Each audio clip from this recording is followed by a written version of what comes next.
para pemirsa Tawaf TV yang dimuliakan Allah Subhanahu wa Ta'ala. Selain tilawah, tugas Rasul yang harus kita lanjutkan berikutnya adalah tazkiyah. Walladzi ba'atsa fil ummiyina rasulan minhum yatslu 'alaihim ayati wa yuzakkihim. Artinya adalah membersihkan. Tilawah, tazkiyah.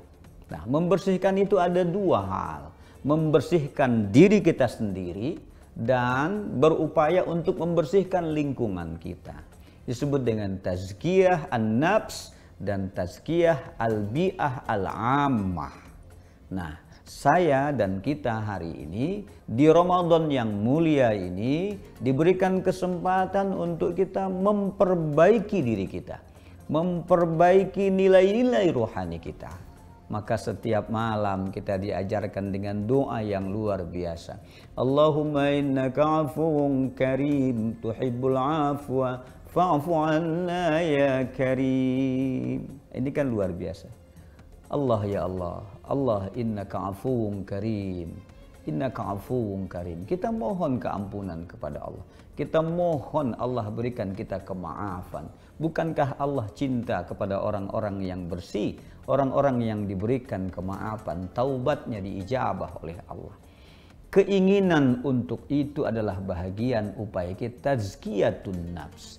Kita keluarkan hal-hal yang tidak baik dalam diri kita. Kita ambil hal-hal yang baik, kita isi ke dalam diri kita. Inilah bahagian dari tazkiyah. Nah, nanti tazkiyah itu di akhir Ramadan ada yang disebut dengan zakatul fitr. Bukankah zakatul fitri, zakat itu juga bahagian dari mensucikan daripada harta kita.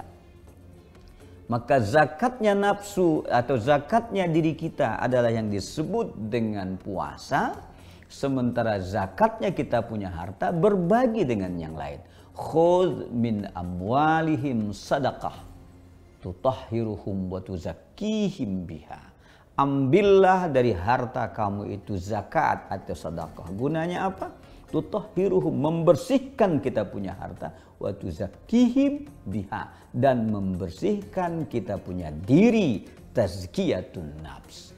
Jadi tidak hanya cukup kita istighfar mohon ampun kepada Allah, tidak hanya cukup itu, tapi juga harta yang ada dalam diri kita, titipan yang diberikan dalam diri kita perlu dibersihkan.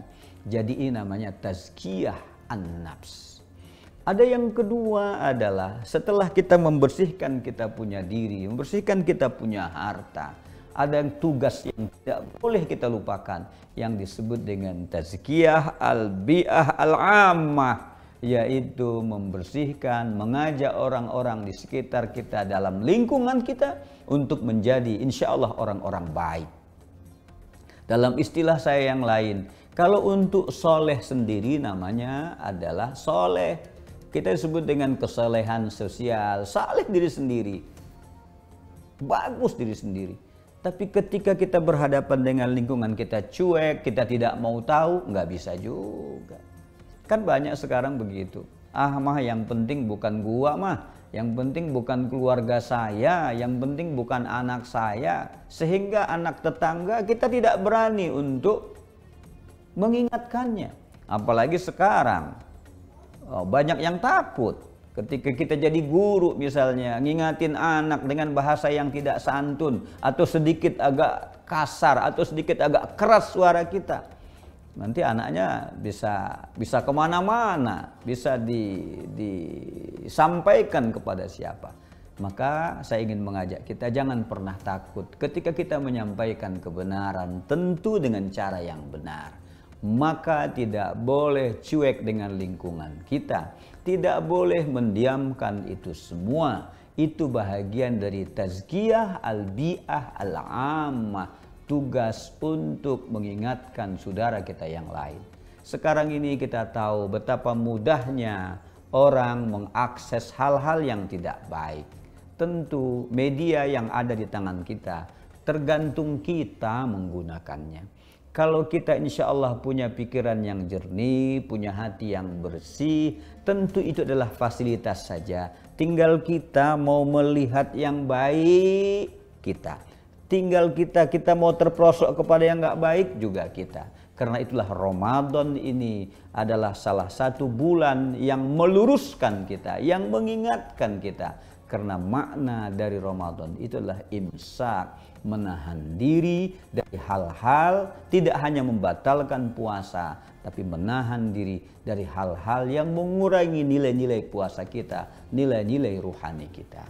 Para pemirsa yang dimuliakan Allah Subhanahu wa Ta'ala, karena itu tazkiyatun nafs tidak boleh berdiri sendiri, harus diikuti dengan tazkiyah al-bi'ah al-ammah. Para pemirsa yang dimuliakan Allah, apa tugas berikutnya? Tugas yang ketiga berikutnya adalah wa yu'allimuhumul kitaba wal hikmah. Jadi ada yang disebut dengan tilawah, yang kedua ada yang disebut dengan tazkiyah, dan yang ketiga adalah ta'lim. Wa yu'allimuhumul kitaba wal hikmah. Ta'limkanlah Al-Quran itu, ajarkanlah Al-Quran itu. Bagi para akademisi, ayo lakukan penelitian, banyaklah literasi membaca. Kelemahan saya, kelemahan sebahagian besar kita adalah jarang membaca atau kurang membaca. Padahal sesungguhnya diingatkan wa yu'allimuhumul kitaba wal hikmah. Sesuatu penelitian yang terjadi di sekitar kita, ayo kita lihat terhadap peristiwa yang terjadi dalam Al-Quran. Ketika kita melihat peristiwa yang terjadi dalam Al-Quran, kisah-kisah yang terjadi dalam Al-Quran, kemudian kita lihat yang terjadi di sekitar kita, ini adalah bahagian dari ta'lim, pengajaran, pendidikan untuk diri kita dan masyarakat kita. Wa yu'allimuhumul kitaba wal hikmah. Hikmah yang dimaksud di sini adalah Al-Quran harus dilanjutkan dengan hadis-hadis Rasulullah Sallallahu Alaihi Wasallam.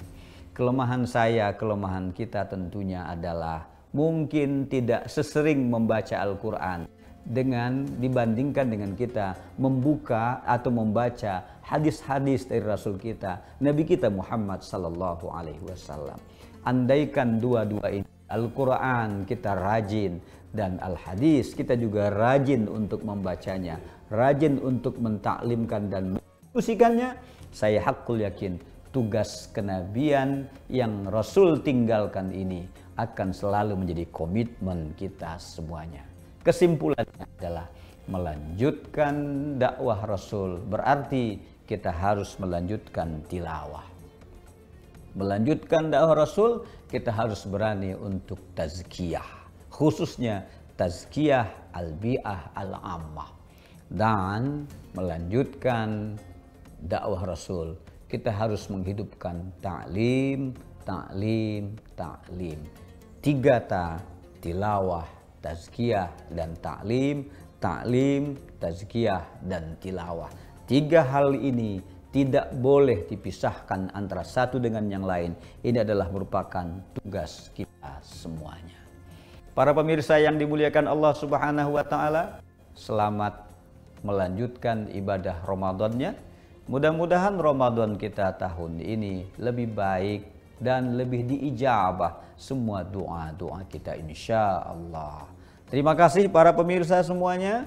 Mohon maaf, nasrum minallah wa fathun qarib wa basyiril mu'minin. Wassalamualaikum warahmatullahi wabarakatuh.